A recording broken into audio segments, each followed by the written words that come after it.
In the dim vaults of a forgotten Virginia courthouse, 11 murders whisper from the shadows, solved not by lawmen, but by a ghost in chains. A slave whose mind pierced the veil of sin and secrets, yet whose name was scorched from eternity. What divine retribution awaits those who steal a soul's light? Feel the chill, it's coming for justice. In the heart of antebellum Virginia, where the Blue Ridge Mountains cast long, judgmental shadows over tobacco fields soaked in sweat and sorrow, a tale unfolds that defies the boundaries of human bondage and divine intellect. Dalton County, 1847, a land suspended between the profane prosperity of plantations and the sacred hush of hidden hollers. The air hung heavy with the scent of cured leaves and damp earth, where the wind carried whispers of unrest, as if the very soil remembered the blood it had absorbed. Harpersville, the county seat, sprawled like a reluctant confession, 6 blocks of red brick facades glowing under the relentless sun, their windows like watchful eyes.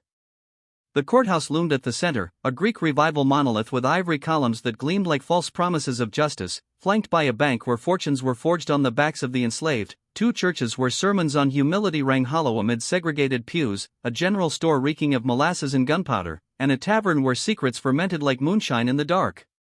Here, amid the clatter of horse-drawn carts and the distant crack of overseers' whips, lived 3,000 souls, 2,000 white folk clinging to illusions of supremacy, 800 enslaved Africans whose every breath was a stolen act of defiance, and 200 free blacks navigating the treacherous limbo between worlds, their freedom as fragile as autumn leaves. The railway snaked through, connecting this insular realm to Richmond's bustling hypocrisy, bringing news of abolitionist fires in the north and stoking fears that divine judgment might soon descend upon the South's peculiar institution. It was a place where the Bible was wielded like a lash, quoting verses on obedience while ignoring those on mercy, where sins of the flesh and spirit intertwined in the humid nights, and where one man's extraordinary mind would illuminate the darkness only to be eclipsed by the era's unrelenting cruelty. Sheriff Thomas Whitlock embodied this world's contradictions, a man of middling wit and towering ego, his thick mustache waxed to a predatory curl, his badge a shield for incompetence. Elected 4 years prior on the strength of his family's vast plantation, acres of green gold tobacco tended by invisible hands, he patrolled with a swagger born of privilege, not prowess. His days were filled with mundane mediocrity, quelling tavern brawls with a glare and a drawn pistol, mediating property squabbles among kin, intimidating drifters who dared linger too long. Crimes of complexity eluded him, for Dalton County had long slumbered in deceptive peace, its undercurrents of resentment buried deep like roots in rocky soil. But in the spring of 1847, as dogwoods bloomed in defiant white petals symbolizing purity amid corruption, the facade cracked. A body surfaced in Blackwell Creek, 3 miles from town, unleashing a torrent of fear that rippled through the white community like a biblical plague. Margaret Hayes, just 17, daughter of the county's richest merchant whose warehouses bulged with ill-gotten wealth from slave labor, was pulled from the icy waters. Her pale blue dress, once a symbol of youthful innocence, now torn and muddied, clung to her like a shroud. Her bonnet vanished into the murk, her neck marred by purplish bruises that spoke of savage strangulation, marks like the fingers of wrathful fate. The creek's babble seemed to mock the horror, its clear waters now tainted with the residue of untimely death. Word spread like wildfire through Harpersville, women barricaded doors, clutching rosaries and rifles, men formed vigilante patrols under lantern light, their shadows dancing like demons on clapboard walls. Church bells tolled incessantly, attendance swelling as preachers thundered about the wages of sin, invoking proverbs to warn of hidden snares. Sheriff Whitlock, thrust into the abyss of his first murder investigation, felt the weight of expectation like chains around his neck. He interrogated the predictable scapegoats, transient laborers with weathered faces, free black men whose mere presence invited suspicion, even a simple-minded stable hand whose harmless gaze was twisted into guilt. Yet, with no witnesses, no tangible clues, his efforts dissolved into futility, the case stagnating like stagnant creek water. Desperation breeds unlikely alliances, and in the flickering candlelight of his study one humid evening, Whitlock turned to the one soul whose intellect burned brighter than any lantern. Josiah Turner, 22 years enslaved on the Whitlock plantation, was a vessel of suppressed genius, his existence a testament to the divine spark that no chains could extinguish. Born under a stormy sky to a mother who perished birthing him, her final cry echoing like a lamentation, and a father lost to the auction block's cruelty, Josiah had been raised in the big house, where old Mrs. Whitlock, Thomas's mother, had seen something transcendent in his wide, inquisitive eyes. Defying the slave codes that forbade literacy as a sin against order, she taught him from her tattered Bible, verses of redemption and retribution flowing like holy water. "For the Lord seeth not as man seeth," she'd whisper, her arthritic hands guiding his over the pages. But Josiah's hunger for knowledge was insatiable, a fire kindled by God himself. By 8, he devoured texts with voracious speed. By 10, he clandestinely raided the late Mr. Whitlock's library, a trove of leather-bound tomes on law, anatomy, and natural philosophy, gathering dust like forgotten prophecies. When Thomas inherited the estate, he stumbled upon Josiah poring over a volume on human dissection, the diagrams casting eerie shadows on his face. Instead of the lash, Whitlock glimpsed utility, a personal scribe to unravel complex documents, summarize ledgers, detect discrepancies in accounts. Josiah's mind was a divine instrument. Patterns emerged to him like revelations, inconsistencies glaring like unconfessed sins. Now, with his reputation teetering on the Hayes case, Whitlock extended a Faustian bargain amid curls of tobacco smoke that hung like incense in a profane ritual. "Help me unravel this knot of evil," he growled, his voice laced with reluctant admiration, "and I'll grant you Sundays free from toil, extra rations to nourish that peculiar brain, perhaps even books to call your own." Josiah, bound by invisible fetters, had no true choice, yet curiosity, that spark of the Creator's image, compelled him. Little did they know, this pact would weave a tapestry of justice and jeopardy, where human ingenuity danced with spiritual reckoning. The dawn they ventured to Blackwell Creek felt charged with otherworldly tension, the sky a bruised purple as if heaven itself mourned. Whitlock rode ahead on his bay mare, Josiah trailing 3 paces behind, his bare feet sinking into the dew-kissed dirt, a deliberate display of hierarchy, lest equality's whisper invite divine wrath or human reprisal. The creek murmured secrets, its waters rushing over smooth stones, flanked by towering pines whose needles sighed in the breeze. Sunlight pierced the canopy in golden shafts, illuminating the trampled grass where Margaret's body had been discovered, a desecrated altar amid nature's cathedral. The air carried the metallic tang of water in faint decay, birdsong halting as if in reverence or fear. 24 boots had already profaned the site, erasing footprints like sin scrubbed from a confessional. Whitlock dismounted with a grunt, igniting a cigar that puffed acrid smoke into the crisp air. "Well, what sorcery do you see here?" he demanded, his eyes narrowing under his hat's brim. Josiah stood motionless, his tall, sinewy frame, scarred hands from field labors past, close-cropped hair framing a face etched with guarded wisdom, absorbing the scene like a prophet receiving visions. His expression remained a mask, honed by years of concealing thoughts that could invite the whip. "Permission to survey, sir," he murmured, voice steady as scripture. Whitlock waved dismissively, pacing as Josiah moved with deliberate grace, crouching to finger the mud's texture, trace broken willow branches that droop like weeping penitents, inhale the earth's subtle scents. He traversed upstream and down, a quarter-mile each way, his senses attuned to the symphony of clues, the creek's gurgle masking subtler sounds, the play of light on disturbed soil revealing gradients of shadow. Whitlock chain-smoked, impatience mounting like storm clouds. At last, Josiah returned, his gaze steady. "She met her end elsewhere, sir. This is but the grave, not the altar of sacrifice." Whitlock's brow furrowed, cigar ash falling like judgment. "Explain yourself, the body washed up right here." Josiah pointed with precision, his words weaving a narrative of revelation. "Observe the drag marks in the mud, sir, grass flattened toward the water, as if pulled by unseen hands. No blood saturates the earth, though her gown bore crimson stains at the hem. The coroner's scroll spoke of a head wound, did it not? Such injuries weep profusely, a river of life ebbing. Yet here, only purity in the soil, meaning translocation post-mortem, perhaps to cleanse traces or feign mishap, like Cain hiding Abel's cry from the ground." Whitlock's skepticism flickered, intrigue dawning. "And you divine this from mere bent blades?" Josiah continued, undeterred, "Not solely, sir. Upstream, will ruts mar the bank, fresh, unweathered by the recent rain that baptized the land 2 nights past. A cart's burden, heavy with guilt. And here, in the gravel's embrace, a partial boot print, size 11 or 12, military tread, etched. Deep, not the farmer's soul common to these hills." The sheriff stared, awe mingling with unease. "By what grace do you perceive such phantoms?" Josiah evaded, his query bold yet veiled. "Sir, did Miss Hayes harbor a secret admirer? One she might rendezvous with under moonlight's veil?" Whitlock's jaw clenched, the question probing forbidden realms. Mind your station. But logic pierced pride. A lieutenant from Richmond, Samuel Pritchard, stationed yonder. The Hayes clan forbade it, scenting fortune hunting. Alibied in Charlottesville.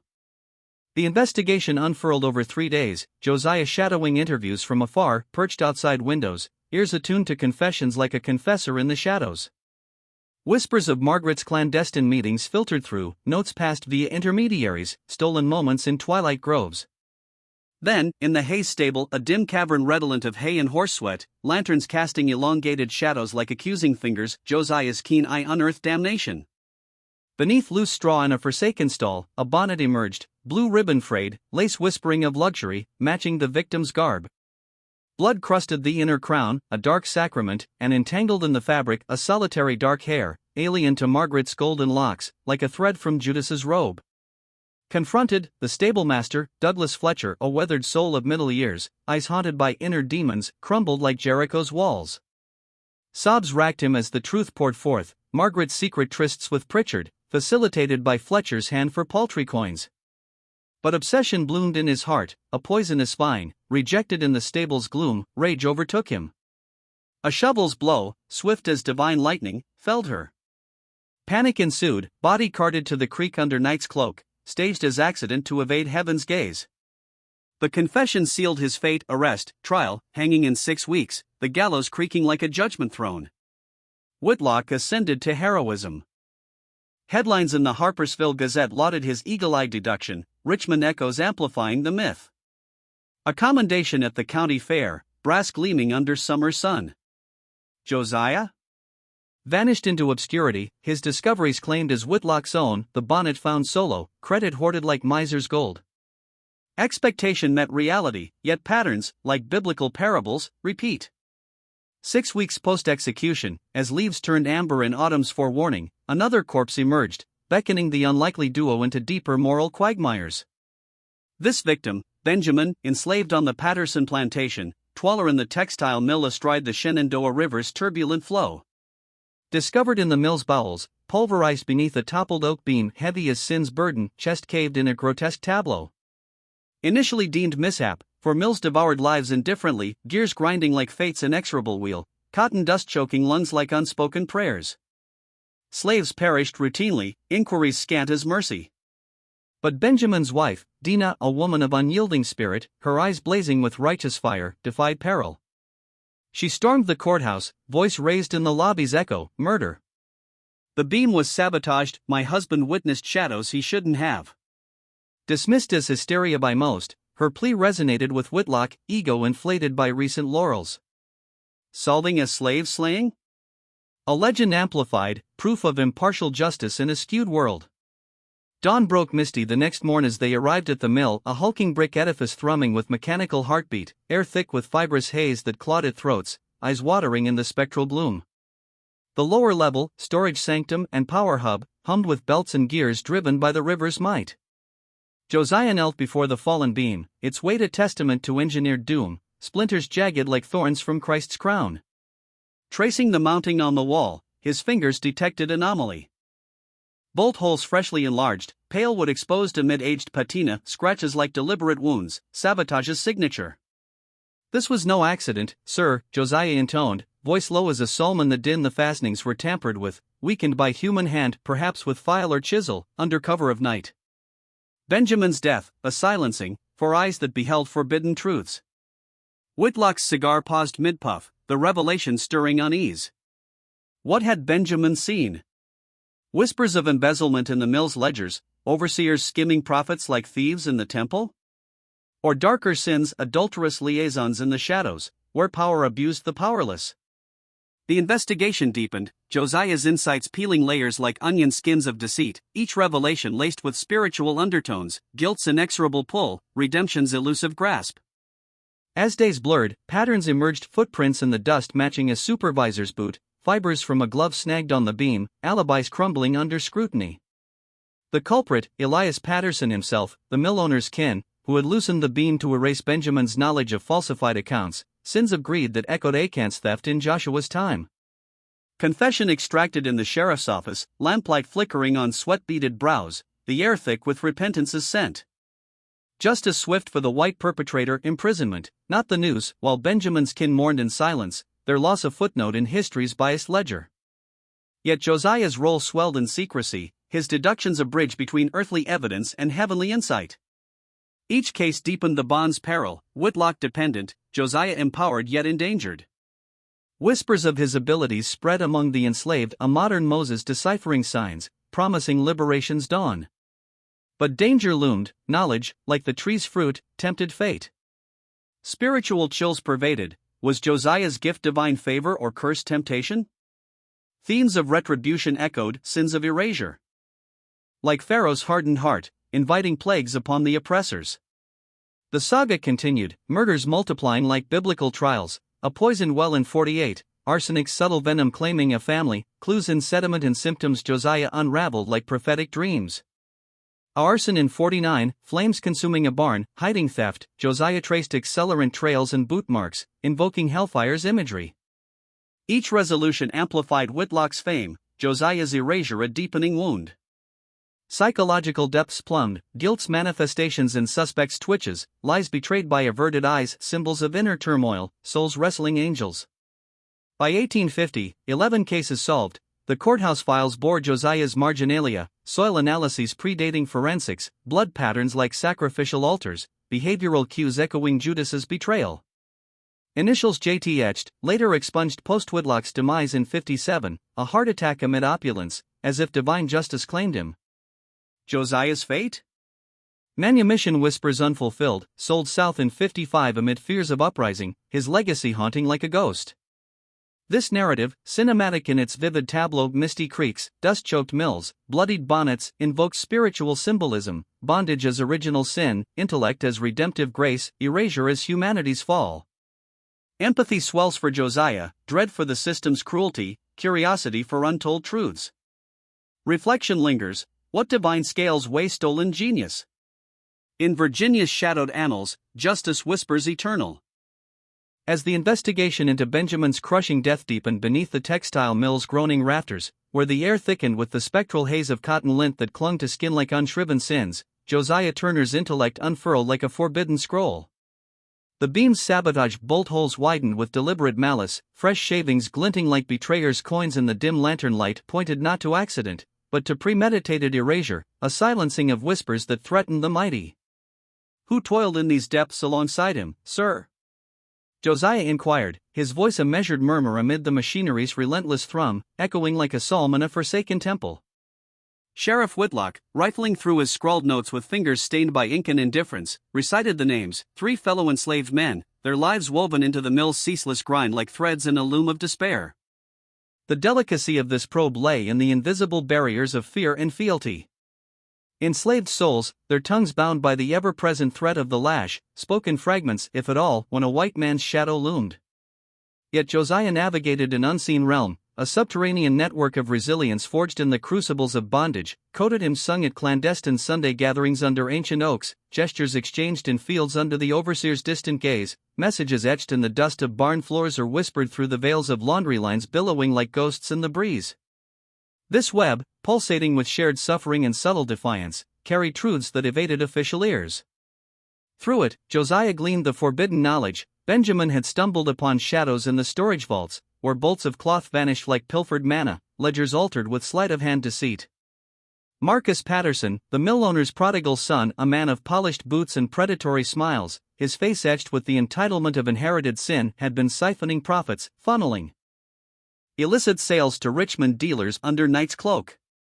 Benjamin, in naive loyalty, had confronted him, offering correction as one might mend a frayed garment.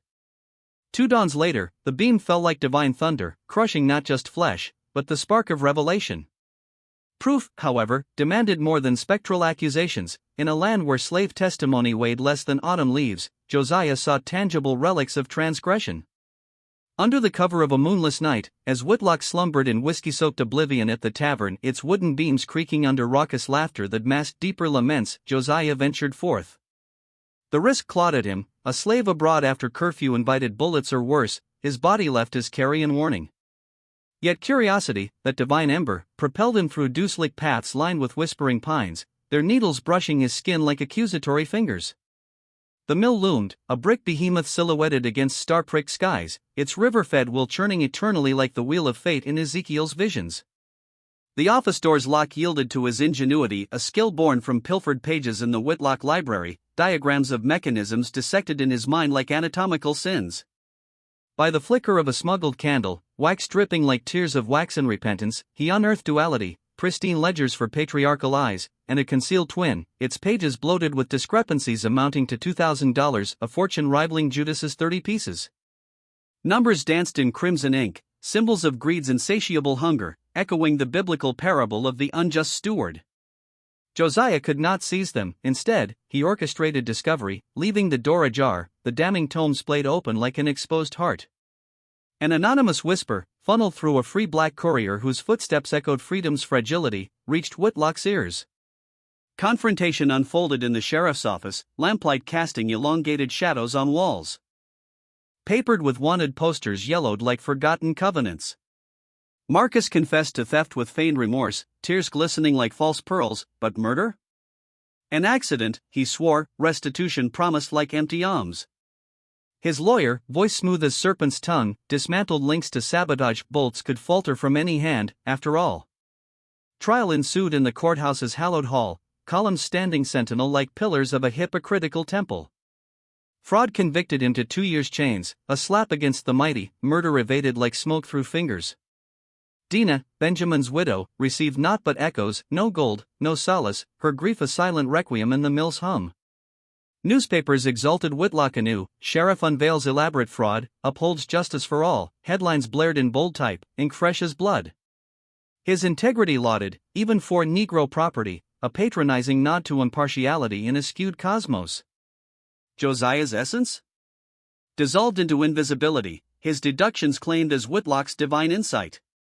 Yet beneath the surface, a seismic shift stirred among Harpersville's enslaved.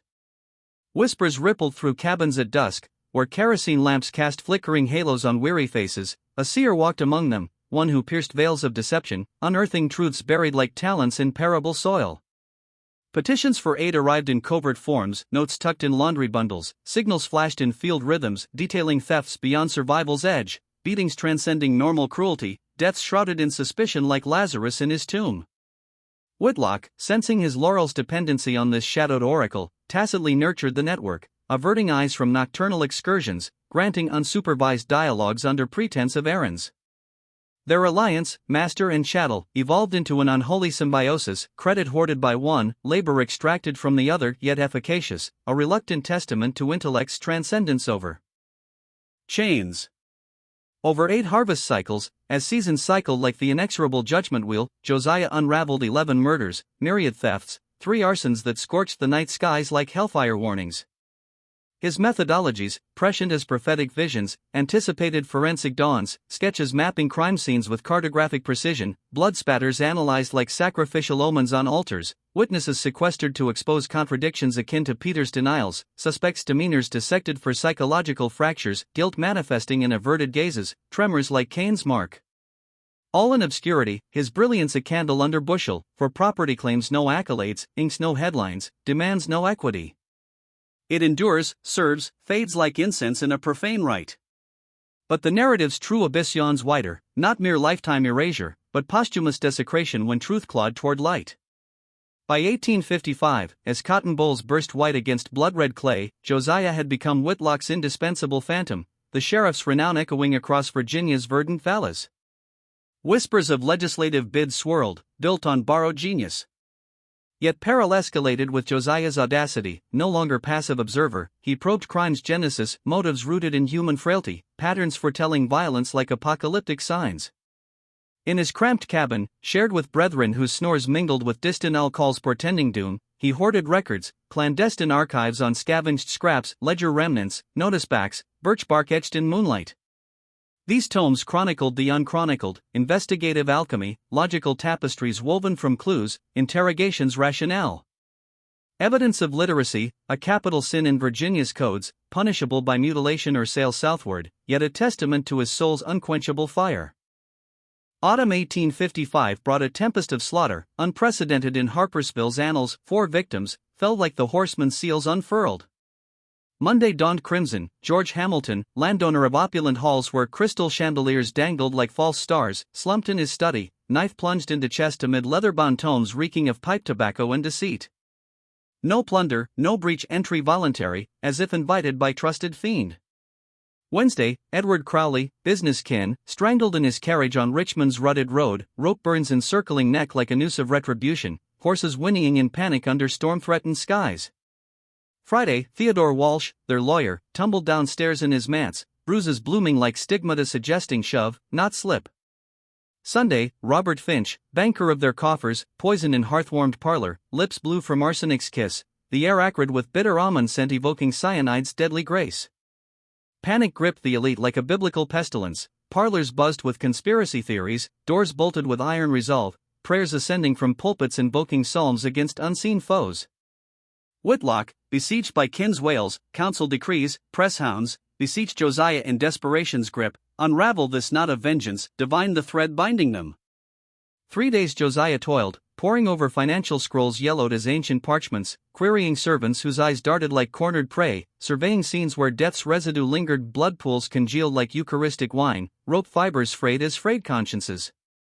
Revelation emerged, a 15-year fraud syndicate, peddling land to Irish and German immigrants, fleeing famines like Exodus wanderers, extracting payments, then nullifying deeds via legal serpentry. Reselling plots in endless cycle of avarice. Dozens ruined, fortunes amassed like Pharaoh's granaries. But the Avenger? Unearthed from shadows, Patrick O'Connor, 15, orphan of the scheme, father's noose-swinging suicide 2 years prior, mother's cholera grave following, he scavenged in churchyard shed, body gaunt as famine's child. Josiah's gentle probe, away from prying badges, noted anomalies, rope-scarred palms, limp from recent strife, jacket wafting almonds' poison perfume. Moral crucible ignited, Patrick, guilty of quadruple homicide, yet vessel of righteous fury against untouchable sinners. Virginia's scales tipped toward gallows for murder, blind to fraud's victims. Josiah, soul torn like the temple veil, chose subversion, relaying all to Whitlock save the boy's identity, fabricating a drifter's guilt, a Pennsylvania rogue, rootless as Cain, alibis thin as mist. Circumstantial webs spun from Josiah's loom ensnared him, trial swift, hanging on December's frost-bitten morn, his final cries of innocence swallowed by rope's snap, crowds murmurs like judgmental angels. Patrick vanished into wilderness, a ghost redeemed. Whitlock basked in pinnacle praise, Richmond rags hailed masterful deduction, bronze plaque affixed to courthouse like graven idol. Yet Josiah's ledger bore confession, I have become the hunter of souls, condemning the blameless. Lord, absolve this perversion. Compromises multiplied, burying evidence for a starving thief, reframing a wife's defensive slaying as mishap, exonerating the falsely accused by shadowed means. No mere solver, he morphed into guardian, subverting a system rotten as the fruit of knowledge. Then, scrutiny pierced the veil. Clara Hawthorne, anomaly in Petticoat, Virginia, a journalist veiled under paternal byline for the Richmond Herald, her quill sharp as Esther's resolve. Spring 1856 drew her to Harpersville, ostensibly chronicling Whitlock's saga. Interviews stretched like inquisitions, files dissected under her keen gaze, townsfolk queried amid blooming dogwoods symbolizing fleeting purity. Inconsistencies surfaced, Whitlock's reports brimmed with avant-garde forensics, soil strata, spatter arcs, behavioral auguries echoing European savants. How did this rustic lawman channel such esoterica? Defying decorum, Clara queried the enslaved risky entreaty, met with silence's wall. Persistence breached it, Rachel, Whitlock housemaid, face lined with endurance's etchings, confided in hushed tones by the well strip, it's Josiah who unveils the hidden, he sees what God himself might whisper. Clara's pursuit deepened, threads pulling toward a revelation that threatened to unravel the facade, exposing the enslaved prophet whose genius mocked the chains of sin and society. As seasons turned, Josiah's legacy hovered like an avenging spirit, themes of redemption thwarted, guilt's inexorable tide, divine justice deferred but inevitable. In cinematic vistas, Mill's dust-choked bowels, candlelit ledgers, Gallows Creek empathy swells for the oppressed, dread for systemic rot, curiosity for buried truths. Reflection beckons, what heavenly ledger tallies stolen intellects? In Virginia's haunted hollows, retribution's shadow lengthens eternal. As Clara Hawthorne's quest for truth burrowed deeper into Harpersville's veiled underbelly, where the scent of blooming jasmine mingled with the acrid tang of unspoken resentments, she unraveled threads that threatened the very fabric of Southern dogma. Rachel's whispered revelation by the well's mossy rim, water dripping like measured confessions, painted Josiah Turner not as mere chattel, but as a clandestine oracle, his deductions flowing from a wellspring of intellect that seemed divinely ordained. He deciphers the unseen, Rachel had murmured, her eyes darting toward the plantation's looming silhouette, where lanterns glowed like watchful eyes in the twilight haze. Clara, her quill poised like a sword of righteousness, yearned to confront this enigma directly, to etch his voice into ink that could shatter illusions of inferiority. Yet barriers loomed impenetrable. Slaves, deemed voiceless vessels, could neither grace newsprint nor claim authorship of ideas, their contributions deemed as unnatural as a serf scripting Holy Writ. Undeterred, Clara delved into Josiah's origins, her investigations a pilgrimage through dusty attics and shadowed parlors, interviewing elders whose memories flickered like dying embers.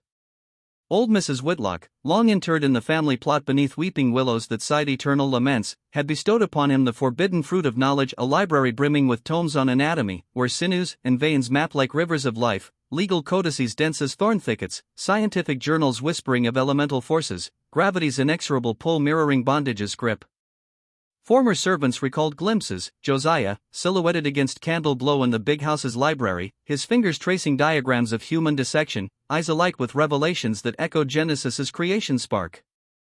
An aged gardener, his hands gnarled as ancient roots, spoke of clandestine experiments in a ramshackle shed behind the stables, Josiah mixing vials of pilfered chemicals, their bubbles rising like prayers, examining flora under a makeshift lens fashioned from bottle glass, discerning patterns in petals that symbolized nature's hidden justices. Clara's epiphany dawned amid these fragments. Here was genius unchained in spirit, if not in flesh, a mind that transcended the yoke, self-taught in the arts of deduction, forensics predating their nomenclature, as if God himself had inscribed theorems upon his soul to mock humanity's hierarchies. This transcended Whitlock's borrowed glory. It was a testament to divine equity, where intellect bloomed amid oppression's barren soil, challenging the biblical curses invoked to justify slavery's curse.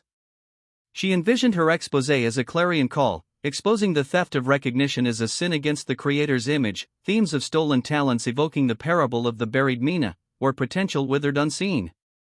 Yet when she presented her draft to her editor in Richmond's bustling newsroom, typewriters clacking like judgmental gavels, air thick with cigar smoke and ink's metallic bite, he recoiled as from heresy. "You propose elevating a Negro above white intellect," he thundered, his face reddening like judgment's dawn. "This isn't journalism, it's sedition. Our society's pillars rest on ordained inferiority. Shatter that, and the edifice crumbles like Babel's tower." Clara pleaded, her voice rising in fervent appeal, invoking justice's scales and the prophet's cries against oppression. Threats followed. She ferried the tale northward, to presses untainted by Southern bias. The ultimatum fell like a guillotine: abandon the narrative or forfeit her post. With Esther's resolve, she chose exile, her dismissal a badge of moral valor. For 2 arduous years, as seasons cycled through Virginia's verdant rebirths and autumnal decays, leaves falling like discarded truths, Clara besieged northern periodicals, her manuscripts dispatched via stagecoach and rail, envelopes sealed with wax, bearing her family's crest. Abolitionist leanings flavored some responses, yet skepticism prevailed, sans verifiable ledgers bearing Josiah's mark, without publishable attestations from the enslaved, her claims hovered ethereal as faith without works. Circumstantial whispers and hearsay wove a fragile tapestry, insufficient against editors' demands for ironclad proof, lest they court libel or disbelief. Pivoting, Clara appealed to abolitionist enclaves, societies in Boston's cobblestone halls, where gas lamps illuminated fervent debates on liberty's flame. Here, paradox assailed her, foes of bondage, yet captives to racial myths. Many balked at a slave pioneering criminology, fearing it upended their paternalistic narratives of upliftment. Such feats defy natural order, one leader confided over tea steaming like suppressed indignation, his library shelves groaning undertones of phrenology and divine hierarchy. Clara's persistence burned undimmed, a beacon amid gathering storms. In 1858, audacity propelled her southward once more, to Harpersville's embrace, where she secured a modest garret above the general store, its wooden floors creaking like accusatory footsteps, air redolent of spices and secrets. 3 months she toiled, a spectral chronicler, poring over courthouse archives, yellowed pages crinkling under her touch like fragile covenants, interrogating witnesses whose eyes clouded with war's approaching thunder, and, perilously, forging clandestine communion with Josiah. Their trysts unfolded in moonlit groves or abandoned barns, where owls hooted omens and fireflies danced like fleeting hopes. Discovery loomed catastrophic, for Josiah sailed to deeper hells or execution as insurrectionist, his literacy alone a hanging offense. For Clara, accusations of fomenting rebellion, her northern ties branding her spy. In these shadowed sanctums, Josiah unveiled his concealed archives, scraps bound in twine, inscribed with meticulous script that flowed like prophetic verse. Clara's fingers trembled tracing entries, deductive chains forged from clues as minute as dust motes in sunlight, compromises etched with moral anguish, breakthroughs illuminating human depravity's depths. Here lay the blueprint of a criminologist unborn, his methods harbingers of future science's blood's narrative arcs, behavioral shadows betraying soul's fractures, all veiled in spiritual symbolism, guilt as Cain's wandering mark, justice as the avenging sword of Michael. Why persist in this shadowed service? Clara queried in their final rendezvous, the air heavy with impending rain, thunder rumbling like divine discontent. Josiah's pause stretched eternal, his gaze piercing the gloom. Because in aiding him, I redeemed the overlooked, he replied, voice resonant as a psalmist's lament. Slaves ensnared in unseen nets, free blacks in limbo's grasp, the destitute whom law forsakes. Refusal condemns them to void, thus, I labor in eclipse, a vessel for mercy where none exists. His words evoked the Good Samaritan's parable, binding wounds amid indifference, his sacrifices a silent atonement for systemic sins. Clara transcribed feverishly, compiling The Invisible Detective, Virginia's enslaved oracle of justice, nameless amid stolen laurels, a manuscript pulsing with cinematic vitality, scenes of creekside revelations, mill-shadowed sabotages, moral crucibles under war's pall. Submitted in 1859 to northern presses, rejections cascaded like autumn torrents, too incendiary, unverifiable, incredulous to entrenched biases. A slave devising forensics? Preposterous as Moses parting seas unaided, one editor scrawled. Resolute, Clara self-funded a pamphlet run, ink fresh as blood oaths, destined for abolitionist circuits in church alcoves. Printed October 14, 1859, amid Richmond's crisp fall air scented with wood smoke and unrest. Fate intervened. John Brown's raid on Harper's Ferry 2 days hence ignited paranoia, his arsenal's clatter echoing like apocalyptic trumpets. Southern sentinels branded any exaltation of black prowess as incendiary fuel for uprising. Clara's printer, quaking under threat, incinerated the bulk, flames devouring pages like heretics at the stake. She salvaged 50, dispatching them northward, Boston's fervent halls, Philadelphia's Quaker sanctums, New York's bustling presses, yet the nation's fracture overshadowed, her tale a whisper amid secession's roar. Clara retreated to Richmond, spirit scarred but unbowed, vowing revival post-turmoil. Destiny decreed otherwise. April 1861's cannonade at Fort Sumter birthed the Civil War, its smoke veils obscuring horizons. She pivoted to Mercy's front, ferrying bandages and laudanum to field hospitals where moans blended with surgeons' saws, air fetid with gangrene and gunpowder. Typhoid claimed her in July 1862, her 31 years of fleeting comet, body interred in a hasty grave amid Virginia's bloodied earth. The pamphlets? War's chaos scattered them, some moldering in attics, others fuel for campfires, a scant few archived in abolitionist vaults, unread relics amid history's deluge. And Josiah? His odyssey plunged into profounder abysses as war's tempest ravaged Dalton County. Summer 1862 saw Union bluecoats cresting hills like avenging hosts, Confederates entrenching with desperate fervor. Harpersville's rails, vital as lifelines, drew martial gaze. Whitlock, leveraging mythic repute, donned captain's gray, epaulets gleaming like false halos, marching to glory's illusion. Departure birthed dilemma, Josiah, his shadowed linchpin, untethered. Army camps spurned such anomalies, plantation yields demanded his toil. Yet freedom's specter haunted Josiah fleeing northward, his acumen arming Yankees, or worse, igniting slave revolts like Nat Turner's biblical uprising. Whitlock's verdict, born of fear's venom, betrayed his soul's rot, sail southward, not to kin plantations where utility might endure, but to Mississippi's cotton infernos, domains of Cyrus Merchant, 12,000 acres of sun-scorched hell, where whips crack like thunderbolts, overseer's eyes cold as Pharaoh's heart.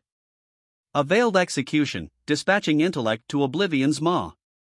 At 37, Josiah endured the auction block's humiliation, potted like livestock under August's blistering sun, chains biting flesh like reminders of original sin. Convoyed with 30 kin in wagons groaning under despair, 3 weeks ordeal, blistering days, pen nights under starless skies, rations scant as manna's teas, water brackish as bitter herbs.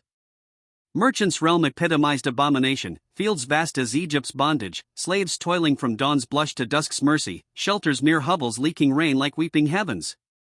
Mortality stalked, 25% perished within 5 years, bodies discarded like chaff, souls ascending in silent pleas. Josiah, assigned to furrows where cotton bolls pricked like thorns of Christ's crown, endured briefly. 2 months in, tragedy twisted fate, overseer Tobias Grant, tyrant of iron fist and leering gaze, felled in the barn, skull caved by shovel's blow, hay stained crimson as sacrificial altars. Suspicion ensnared Daniel, a fellow bondsman, weapon planted in his cabin like Judas's planted kiss. Execution loomed, merchants rage volcanic, fearing emboldened spirits. Josiah, defying hierarchy's edicts, approached the master, voice steady amid peril, offering proof of innocence. Merchant, intrigue-piercing fury, granted an hour's grace, whip-coiled like serpent at his side. Josiah's exegesis unfolded, blow's trajectory bespoke left-handed assailant, Daniel favored right. Fibers clutched in Grant's rigor-stiff fingers matched elite cotton accessible solely to Tobias Jr., the son's pilfered bales smuggled to wartime profiteers. Boots bore spatter's telltale arc, positioned as if striking from rightward stance.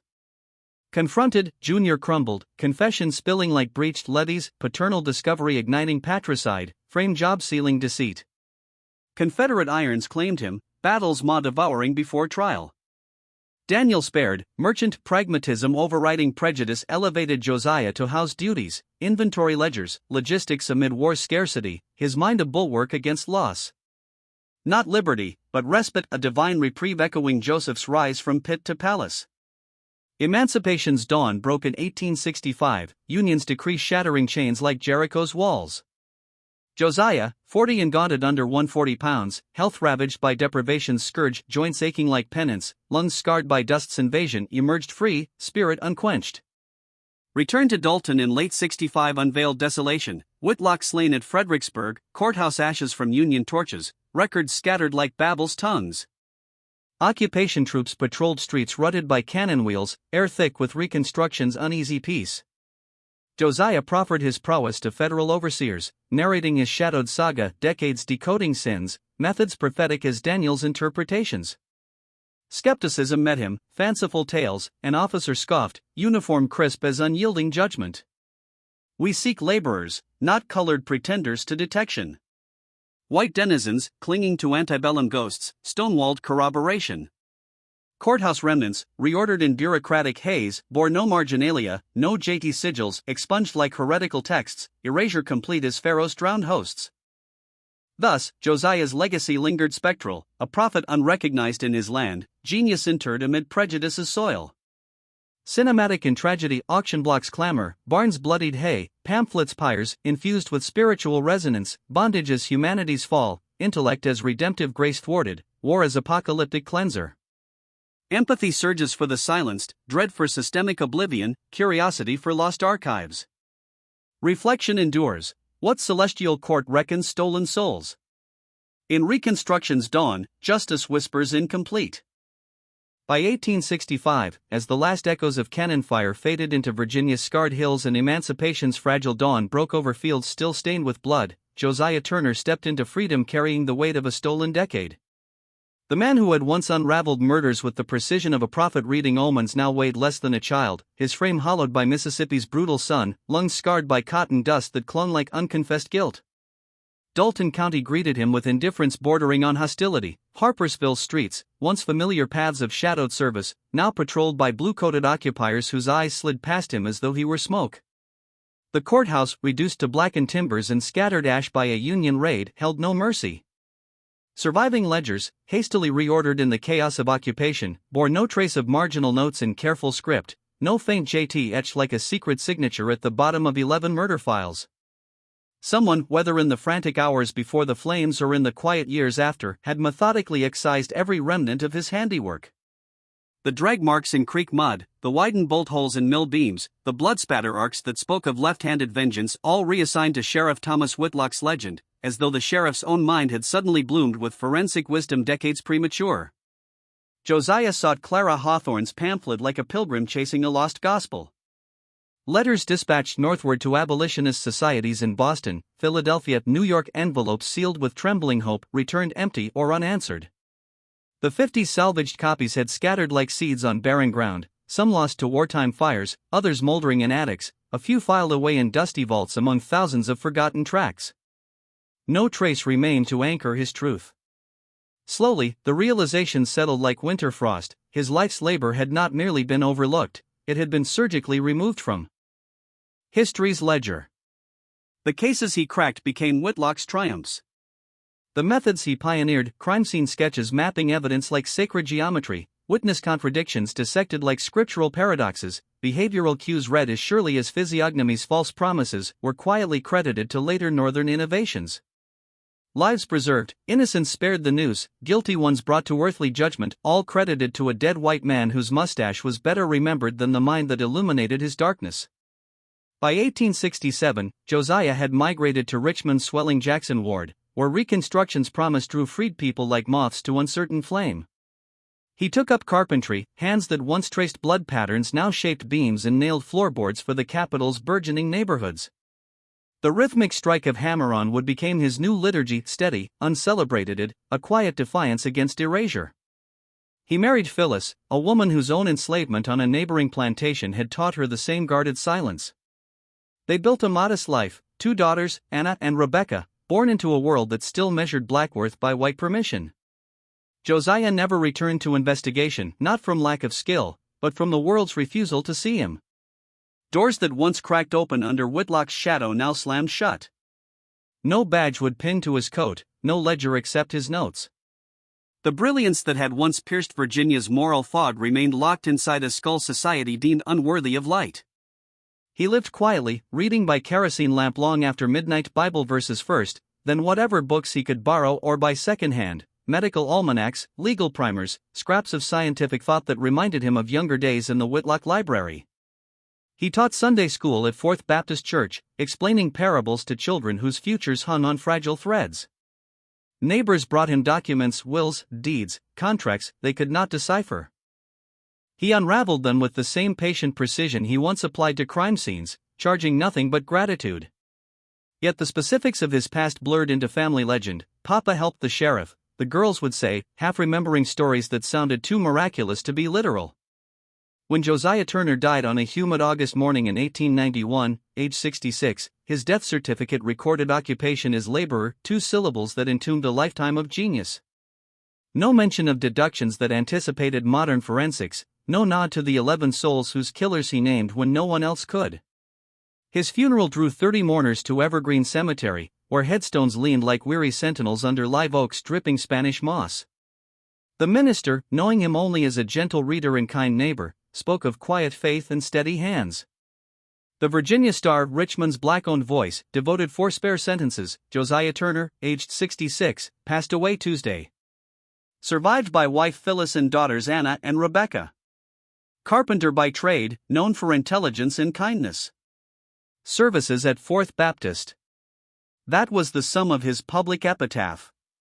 For lines that omitted every murder solved, every life weighed in the balance of evidence and mercy, every compromise made in the name of protecting the powerless. But erasure, like sin, leaves fingerprints. In 1923, a University of Virginia graduate student named William Marsh Ernest, bespectacled, driven by a hunger for procedural truth, opened a box of Dalton County case files and felt the first chill of anomaly. Amid Whitlock's florid, self-congratulatory reports lay marginal notes in a different hand, soil strata analyzed with geological precision, blood trajectories plotted like ballistic scripture, behavioral observations that anticipated modern psychology by half a century. At the foot of 11 murder dossiers, the same initials, JT, scratched out with furious ink, yet still legible under magnification, like sins half-confessed. Marsh, methodical as a monk illuminating manuscripts, spent weeks comparing scripts, cross-referencing documents, chasing shadows through property rolls, tax lists, census enumerations. The trail led inexorably to a bill of sale dated August 1862. Josiah Turner, age 37, transferred from Thomas Whitlock to a Mississippi cotton baron notorious for working men to death. The dissertation Marsh road carried a conclusion like thunder. Antebellum Virginia's most lauded sheriff had solved nothing. The true architect of justice had been an enslaved man who taught himself criminology in secret, whose insights were stolen, whose very existence was scrubbed from the record to preserve white supremacy's fragile myth. The committee recoiled, not from evidentiary weakness, several members privately conceded the proof was ironclad, but from the social heresy it represented. In 1923, at the zenith of Jim Crow, such revelations threatened not just reputations but the entire edifice of racial hierarchy. Marsh's advisor spoke plainly: even if true, what purpose does it serve? You'll ruin a dead man's legacy, distress victims' kin, and make your career impossible here. Refocus on procedural evolution. Omid Whitlock. Marsh refused. 3 other universities rejected the work. Historical journals hesitated. One progressive editor at Columbia came closest, praising the research's rigor before citing subscriber backlash and Southern sensitivities as insurmountable barriers. Defeated, funding exhausted, Marsh abandoned academia. He taught high school in Baltimore, married, raised children, boxed his research away. When he died in 1968, his son sorted through basement relics, kept a few sentimental items, discarded the rest. By miracle or providence, one folder survived, tucked inside a volume that passed through a used bookstore, into a collector's hands, and finally, in 1995, to the University of Virginia's Special Collections. A librarian cataloging the donation in 2003 opened the folder and felt history shift. Historians mobilized. 2 years of verification unearthed more additional files bearing Josiah's script, corroborating bills of sale, a faded 1870 photograph of a dignified black man beside half-built scaffolding, carpenter's tools at his feet, expression grave and unyielding. Family records confirmed Josiah Turner.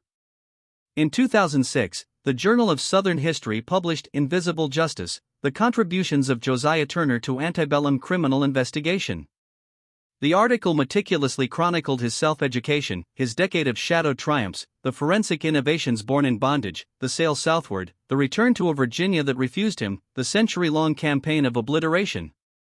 It garnered awards, entered textbooks, prompted a modest exhibition at the Dalton County Historical Society. Yet even here, the pattern persisted. In 2008, after 2 years of heated debate, the county board approved a small commemorative marker for the courthouse lobby.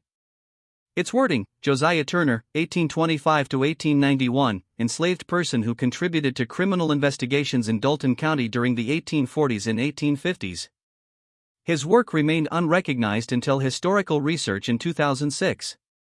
Contributed to, not solved, not pioneered, not illuminated. The language had been sanded smooth, careful not to dim Whitlock's halo. When the Historical Society mounted its 2009 exhibition, the local paper's headline read, "New research sheds light on sheriff's work." Not slaves solved crimes, not hidden genius unearthed. The sheriff remained the sun, Josiah, a faint satellite. Today, if you walk Harpersville's quiet streets, past the Greek Revival courthouse where Whitlock's bronze plaque still gleams, extolling his keen detective work and tireless pursuit of justice, you will find no statue, no avenue, no enduring monument to Josiah Turner. The marker stands small and secondary, its brass dulled by time and touch. The pattern endures, brilliance acknowledged only when palatable, credit softened to preserve comfort, truth diluted to avoid discomfort. What endures from Josiah's life is a chilling spiritual arithmetic. Brilliance is not chained by circumstance, it blooms where God plants it, even in the darkest soil. Recognition is not vanity, it is validation of humanity, proof of existence in a world that seeks to render some invisible. Erasure is rarely passive, it is an act of will, repeated across generations, initials scratched out, pamphlets burned, dissertations rejected, plaques worded to placate. And the consequences ripple still. How many other minds were silenced, their innovations credited elsewhere, their very being scrubbed to uphold fragile hierarchies? Josiah Turner solved 11 murders while enslaved. He developed forensic techniques that anticipated the 20th century. He weighed justice in a system designed to deny it to people like him. He protected the vulnerable when law would not. And for more than a century after his death, that truth was buried, not by time, but by choice. This is not ancient history. Grandparents alive today were born before Josiah died. William Marsh's rejection happened within living memory. The modest marker was debated in 2008. The erasure continues in subtler forms: softened language, redirected headlines, reluctance to name the theft outright. So when next you encounter tales of legendary detectives, pioneering minds, unsung inventors, pause. Ask whose name graces the record, and whose was deliberately removed.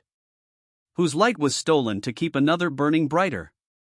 What secrets still sleep in those surviving files? What other initials were scratched away? Leave your thoughts below. If this story stirred something in you, if it reminded you that history is written by the powerful, but truth has a way of clawing back. Subscribe, turn on notifications, share it with someone who believes the past still speaks. Because stories like Josiah Turner's must be told, remembered, and never allowed to vanish again.